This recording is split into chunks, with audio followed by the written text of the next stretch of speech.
बिस्मिल्लाहिर्रहमानिर्रहीम। गुर्बत एक ऐसी चीज़ है जो इंसान को दर बदर मांगने पर मजबूर कर देती है। आपको भी चाहिए आपके आसपास जो लोग भी नज़र आएं तो उनकी मदद कर दिया करें ताकि वो लोग दो वक्त का खाना आसानी के साथ खा सकें।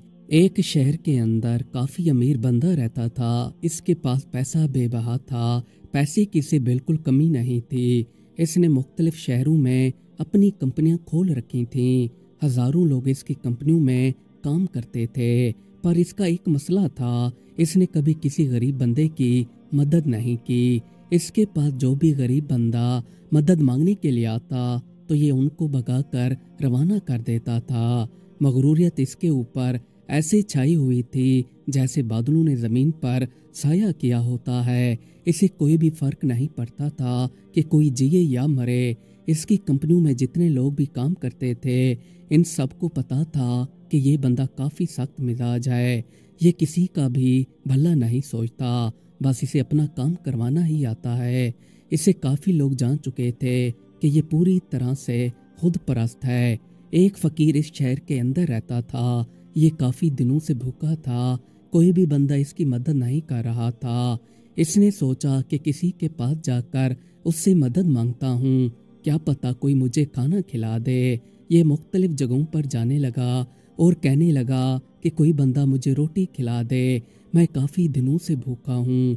पर इसकी कोई भी मदद नहीं कर रहा था। अब ये पैदल चलता हुआ इस मगरूर अमीर बंदे की कंपनी के सामने से गुजर रहा था तो ये बहर रुक गया। कुछ देर बाद ये अमीर बंदा बहर आ गया। बहर आकर ये अपनी गाड़ी में बैठने लगा तो इसके पास यही फ़कीर आ गया। ये आकर इससे कहने लगा कि साहिब, मैं काफ़ी दिनों से भूखा हूँ, मेरी कोई भी मदद नहीं कर रहा, मुझे कुछ पैसे दे दें ताकि मैं जाकर रोटी खा सकूँ।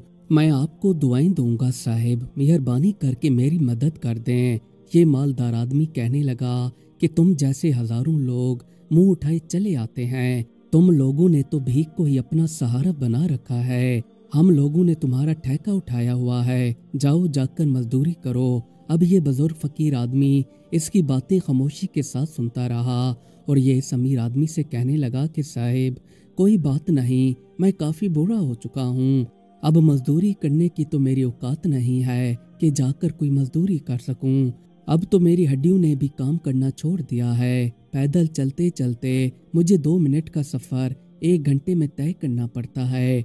आपकी बड़ी नवाजिश, आपको अल्लाह और तरक्की देगा। ये कहकर फकीर वापस चला गया। अब ये अमीर आदमी घर चला आया। घर आकर इसने रात का खाना खाया। खाना खाकर ये सो गया। जैसी सुबह हुई तो इस आदमी ने ऑफिस जाने के लिए तैयारी की और नहा धोकर खाने की टेबल के ऊपर आकर बैठ गया।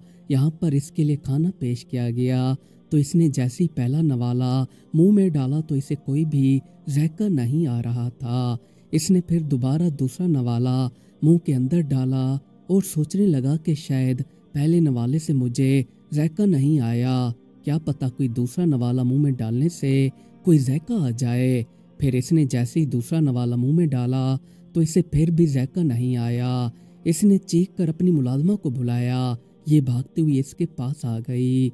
ये मुलाजमा से कहने लगा कि तुमने ये कैसा खाना पकाया है जिसके अंदर कोई भी ज़ायका नहीं है। इसकी मुलाजमा कहने लगी कि साहब, खाना तो ठीक बना है, मुझे लगता है आपकी तबीयत में कोई मसला है। इसने मुलाजमा को बातें सुनाना शुरू कर दी कि नहीं, तुम गलत कह रही हो। इसी दौरान इसकी बीवी आ गई। बीवी ने आकर नवाला मुंह में डाला तो इसने अपने शौहर से कहा कि अगर तुमको मुंह में ज़ायका नहीं आ रहा है तो ये तुम्हारे मुंह का मसला है, हमें तो ज़ायका आ रहा है। इसके साथ ही जूस रखा था। फिर इसने जूस पीना शुरू कर दिया। अब ये जूस पी रहा था, इसे फिर भी ज़ायका नहीं आ रहा था। ये इसी गड़बड़ी में यहाँ से उठकर ऑफिस की तरफ रवाना हो पड़ा। फिर ये अपने ऑफिस के अंदर आ गया। यहाँ पर इसकी एक मीटिंग थी। मीटिंग के अंदर ये बैठा था तो इसे चाय पेश की गई। ये चाय पीने लगा तो इसे चाय भी बेज़ायका लगने लग गई। अब इसकी समझ से सब कुछ बाहर था कि आखिर मेरे साथ हो क्या रहा है। मुझे किसी भी चीज़ का ज़ायका नहीं आ रहा। जो भी चीज़ मैं खाता हूँ ये ऐसे लगती है जैसे मेरे मुंह के अंदर हो भी ना। आखिर ये मेरे साथ क्या हो रहा है। फिर इसने सोचा कि क्यों ना डॉक्टर के पास जाकर चेकअप कराऊं। ये अपने ऑफिस से निकला और निकल कर डॉक्टर साहब के पास पहुंच गया। डॉक्टर साहब ने इसका चेकअप किया। चेकअप करने के बाद डॉक्टर ने इसे रिपोर्ट पेश की और इससे कहने लगा कि मुझे आपकी रिपोर्ट में कोई भी ऐसा मसला नज़र नहीं आया कि जिससे आपके मुंह का जायका चला गया हो। यहाँ पर रिपोर्ट तो बिल्कुल ठीक है, कोई भी ऐसा मसला नहीं है कि जिसकी वजह से आपके मुंह के जायके के ऊपर असर पड़ा हो। फिर ये डॉक्टर साहब से कहने लगा कि जनाब, आखिर ऐसे कैसे हो सकता है, मुझे किसी भी चीज़ का जायका नहीं आ रहा और आप कहते हैं रिपोर्ट ठीक है। डॉक्टर ने कहा कि अगर आप मुझसे मुतमईन नहीं हैं तो आप किसी और जगह पे भी जाकर दिखा सकते हैं। फिर ये दूसरे डॉक्टर के पास चला गया। वहाँ पर जाकर इसने इनसे चेकअप कराया तो इस डॉक्टर ने भी यही कहा कि मुझे नहीं लगता कि आपकी रिपोर्ट में कोई मसला है, आपकी रिपोर्ट बिल्कुल ठीक है। अब ये इसी बेताबी के साथ उठा और वापस घर चला आया। ये सोचने लगा कि आखिर मेरे साथ मसला क्या हुआ है। सारी रात ये सोचता रहा तो इसे याद आया कि एक बुजुर्ग फकीर मेरे पास खाना खाने के लिए आया था, पर मैंने उसे काफ़ी बातें सुनाई। मुझे लगता है कि उसकी बद्दुआ मुझ पर असर कर गई, जिसकी वजह से मेरे मुंह का जायका चला गया। इसने दिन होने का इंतज़ार नहीं किया, उसी वक्त अपनी जगह से उठा और उठकर गाड़ी निकाली। गाड़ी निकाल कर ये अपने ऑफिस के बाहर आ गया। यहाँ पर इसने गाड़ी पार्क की और सख्त सर्दी के अंदर इस बुजुर्ग फकीर को ढूंढने लगा। काफ़ी देर तक ये गलियों गलियों में मारा मारा फिरता रहा कि आखिर वो फकीर कहीं पर मिल जाए। ये दीवानों की तरह बुजुर्ग फकीर को ढूंढता रहा। आखिरकार काफ़ी ढूंढने के बाद इसे सड़क के एक कोने पर वही बुजुर्ग फकीर सोया हुआ मिल गया।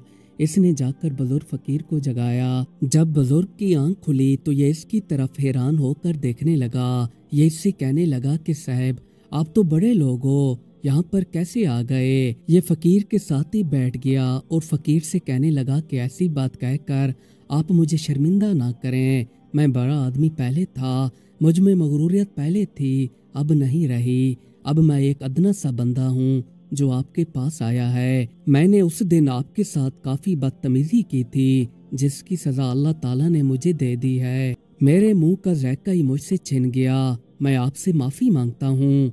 ये बंदा फकीर के पाँव पर हाथ रखने लग गया। बुजुर्ग फकीर ने कहा कि आप मुझे इतना शर्मिंदा ना कीजिए, मैं आपसे खफा था ही नहीं तो आपको माफ़ कैसे करूं।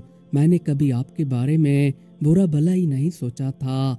बाकी ये तो रब का कानून है, वो बेहतर जानते हैं। इसने उसी वक्त बुजुर्ग से कहा कि आप मेरे साथ चलिए, मैं आपको अपने साथ रखूंगा। बुजुर्ग ने कहा कि नहीं बेटा, हमारी जगह तो यही सड़कों पर है, हम कभी इधर उधर अपनी ज़िंदगी बसर कर लेते हैं।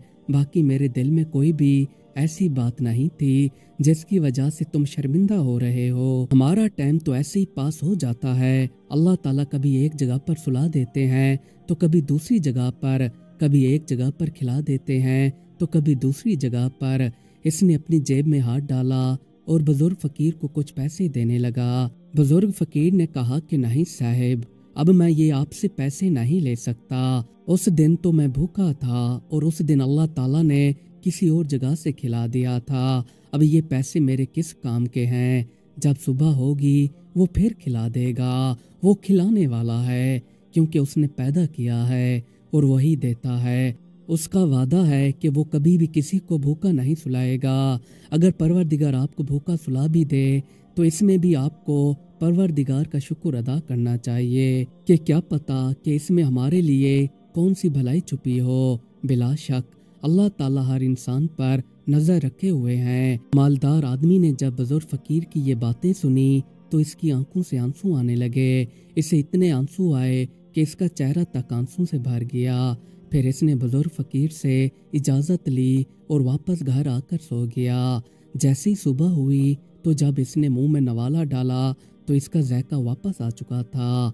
इसने अल्लाह ताला का शुक्र अदा किया और मगरूरियत छोड़कर परहेजगार आदमी बन गया। इससे जितना हो पाता ये ज़रूरतमंदों की मदद करने लगा।